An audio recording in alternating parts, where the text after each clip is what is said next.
imwagike. Na nisikilize, kuna tohara ya kimwili lakini pia kuna tohara ya kiroho. Tohara ya kimwili wanaotahiriwa ni wanaume. Sasa ile tohara ambayo mwanaume anapotahiriwa, govi la zonga lake linapomwagika, damu lazima mwagike. Sema tena amen. Maana pale ni agano linafanyika. Lakini tohara ya kiroho wanaofanyiwa wote ni mwanaume na mwanamke. Amen. Sema tena amina kubwa kabisa. Sema tena amen. Unapokuwa hujaokoka, maana yake haujafanyiwa tohara ya Yesu Kristo. Amen. Unapokuwa unatenda dhambi, maana yake hujafanyiwa tohara ya Yesu Kristo.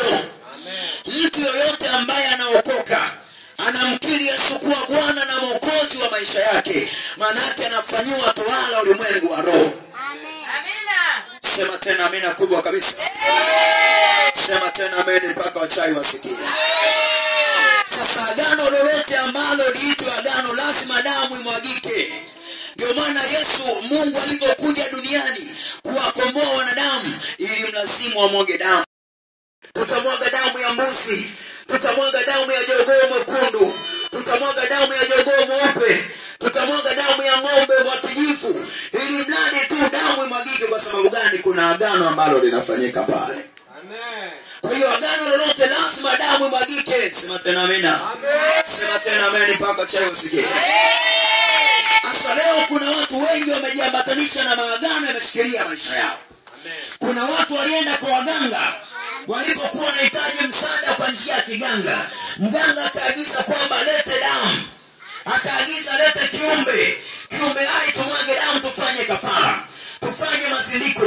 Kuna kwa kutokufahamu namna ya kupata msaada, wamejikuta kipindukia kwa waganga wa kienyeji. Wamejikuta kipindukia kwenye laana ambazo hazikomi. Tokea walipofanya ibada za matambiko kwenye majumba zao, magonjwa hayakomi. Watoto wanalipuka mapepo wenyewe. Watoto wanafeli shule. Watoto hawataki kusoma. Ndani ya nyumba vibwengo havikomi kwenye majumba zao, kwa sababu nyumba zao walizikabidhi kwa mashetani. Amen.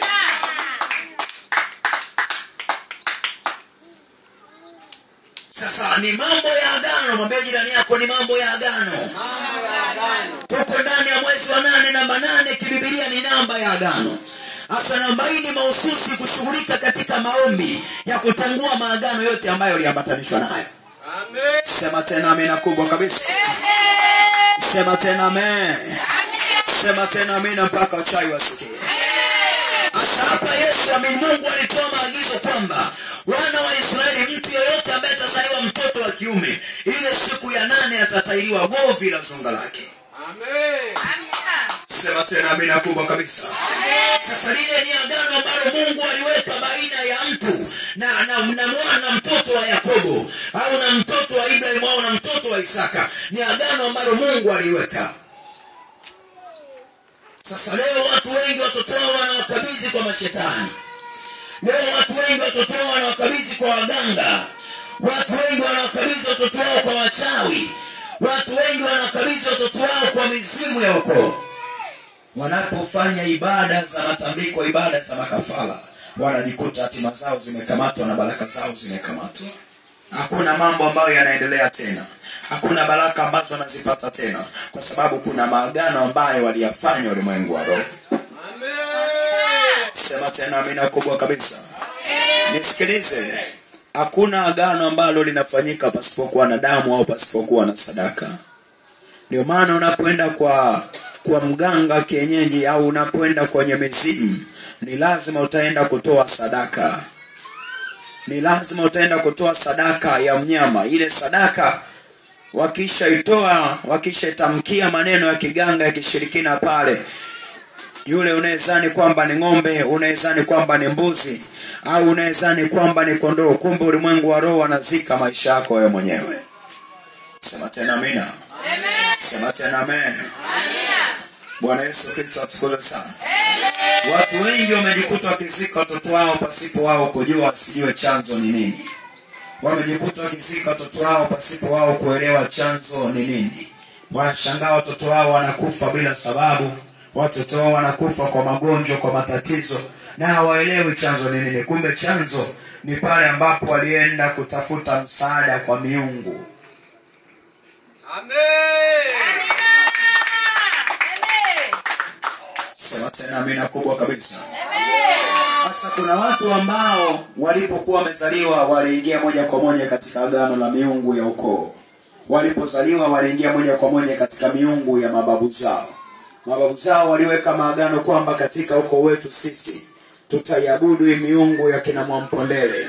Pengine kuna kipindi waliombaga, kipindi waliomba nyakati za kiangazi, mazao yao yalikuwa yananyauka, wakaenda kuomba msaada kwa hiyo miungu, hiyo mizimu, na pengine ile mizimu ikawajibu, mvua ikanyesha, wakaweka maagano kwamba sisi na watoto wetu tutawatumikia ninyi mizimu. Hasa mtoto ulipozaliwa moja kwa moja ukazaliwa katika katika ule mfumo, umejikuta tu naye moja kwa moja umezaliwa katika ule mfumo. Amen. Sasa kwa sababu umezaliwa katika ule mfumo, walio wengi wakapata habari za Yesu wakaokoka. Kusema za kweli, walipookoka, lakini bado ulimwengu wa roho kuna jambo ambalo walikulifanya la kuvunja ule mkataba wa miungu ya ukoo. Sasa ni kweli wewe umeokoka sawa, lakini ulimwengu wa roho, baba zako na wajomba zako na mama zako walifanya agano na ile miungu ya mababu zako. Amen. Sasa walipofanya lile agano, manake walitamka kwamba damu zetu na watoto wetu watakaozaliwa katika viuno vyetu na katika matumbo yetu, wote wataitwa kwa jina la hii miungu. Sasa wewe umezaliwa moja kwa moja umekuwa koka. Mbona mimi nahudhuria ibada zote? Kumbe tatizo ni pale ambapo uliambatanishwa wewe pasipo kujua na wale baba zako au mama zako wa kale. Amen. Na ndio maana ibada zetu za mwezi huu wa 8 zitakuwa ni ibada mahususi za kuvunja haya maagano ya ukoo ambayo uliambatanishwa nayo pasipo wewe kujua. Amen. Utaona watu wa sasa unaweza ukadhani kwamba ni jambo la kawaida. Shahidi ni mwenyewe pale ambapo ulipoenda kwa sangoma, kwa mganga wa kienyeji kutaka msaada, akakuchanja chale kwenye mwili wako. Alipokuchanja chale, damu ikamwagika. Ile damu ilipomwagika, maana yake kuna agano ambalo uliliweka wewe na ile miungu ya mganga wa kienyeji. Amen. Sema tena amina kubwa kabisa. Sema tena amen mpaka chai wasikie. Sasa nakwambia kitu cha kweli, pengine kwa mganga uliendaga miaka 7, 8, 10 iliyopita, hata ile alama imefutika kwenye mwili wako, lakini ulimwengu wa roho ile alama bado inaishi. Ile alama bado inaishi ulimwengu wa roho. Ni kweli ulienda kwa mganga, mlifanya ibada, mlitambika, mkatoa na sadaka pale za mashetani, mkatoa na sadaka pale za kichawi. Mlipotoa zile sadaka, kusema za kweli sadaka mpaka leo pengine ulishasahaugi, lakini leo nakukumbusha kwamba ulimwengu wa roho sadaka yako bado inaishi. Amen. Leo nakukumbusha kwamba yale maagizo ya mganga ambayo alikupa bado yanaishi. Kusema za kweli pengine umesahau, ulivunja mpaka masharti ukaachana naye, lakini ulimwengu wa roho, uganga, uchawi, ushirikina vinaishi ulimwengu wa roho. Sema tena amina kubwa kabisa. Sema tena amina. Sema tena amen mpaka chai wasikie. Lakini leo tunayo damu ya Yesu Kristo ambayo tutaenda kuitumia kuvunja haya maagano ya ukoo. Hapana, bado hujanielewa. Nasema leo tunayo damu ya Yesu Kristo ambayo tutaenda kuvunja hizo laana za kiukoo. Nasema leo ipo damu ya Yesu ya ukombozi inaenda kukukomboa wewe. Unaenda kukomboa watoto wako. Unaenda kukomboa familia yako. Unaenda kukomboa uzao wako. Unaenda kukomboa nyota yako. Sema tena amina kubwa kabisa. Kama alimwaga damu ya kuku ili kukuroga, leo tunaenda kuitumia damu ya Yesu leo chalo unaenda kufanyia kwa jina la Yesu. Kama alitumia damu ya mbuzi ili kukuroga, leo tunaenda kuiachilia damu ya Yesu Kristo iliyomwagika pale msalabani, inaenda kufuta mambo yote. Alisema imekwisha. Nami natamka magonjwa maisha kwako. Natamka laana imeisha kwako. Natamka roho za kale zimeisha kwako. Roho za urithi zimeisha. Ruka juu sema imeisha. Wewe ruka juu sema imeisha. Utaona aliyekaliwa na msimu atakunyanyuka. Wewe ruka juu sararasa. Sema tena amina kubwa kabisa. Sema tena ameni. Yani kama kuna misimu ilikuwa inakuona, leo ipo damu Yesu inaenda kuwapiga upofu. Hawatakuona wewe wala watoto wako. Hawataiona kazi yako. Hawataona nyota yako. Hawataona biashara yako. Hawataona familia yako kwa jina la Yesu. Sema tena amina kubwa kabisa. Sema tena ameni. Yani hata kama ulimwengu walichukua damu yako, leo hiyo damu yako tunaenda kuiambatanisha na damu ya Yesu. Wakija ulimwengu hawatakuona wewe. Nyama za watu wanakunywa na damu za binadamu, kwa sababu damu ya binadamu wameona ni tamu katika uchawi wao. Leo ipo damu Yesu ambayo utaiachilia kwenye mwili wako. Ipo damu utaiachilia kwenye mwili wako.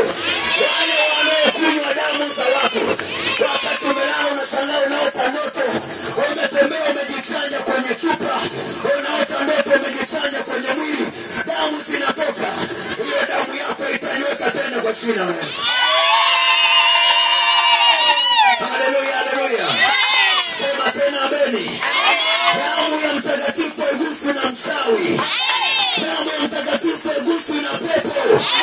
Damu ya mtakatifu haiguswi na kiumbe chochote kile cha nguvu za giza. Sema tena amina. Sema tena ameni. Mwambie jirani yako leo tunaenda kutumia damu ya Yesu. Ambia tena leo tunaenda kutumia damu ya Yesu. Damu ya Yesu ambayo inakomboa. Sema ameni. Yani wewe ambaye wanakuonea, kila ukilala usiku wanakuja wanakubeba, wanakupeleka kijijini kwenu. Unaota ndoto unapalilia makaburi. Unaota ndoto unawapikia babu zako. Unaota ndoto unawapikia wajomba. Leo watakapokuja kukubeba, huo mwili wako utakataa wenyewe. Utasema mimi siendi tena, mimi ni wa Yesu Kristo. Utawakatalia wanaokubeba wewe. Sema tena amina kubwa kabisa. Sema tena ameni mpaka chela sikia. Sema tena ameni mpaka mzima sikia. Na leo ninaweka mpaka. Sema weka mpaka. Sema tena weka mpaka. Leo ninaweka mpaka baina yako wewe na mizimu ya ukoo wenu.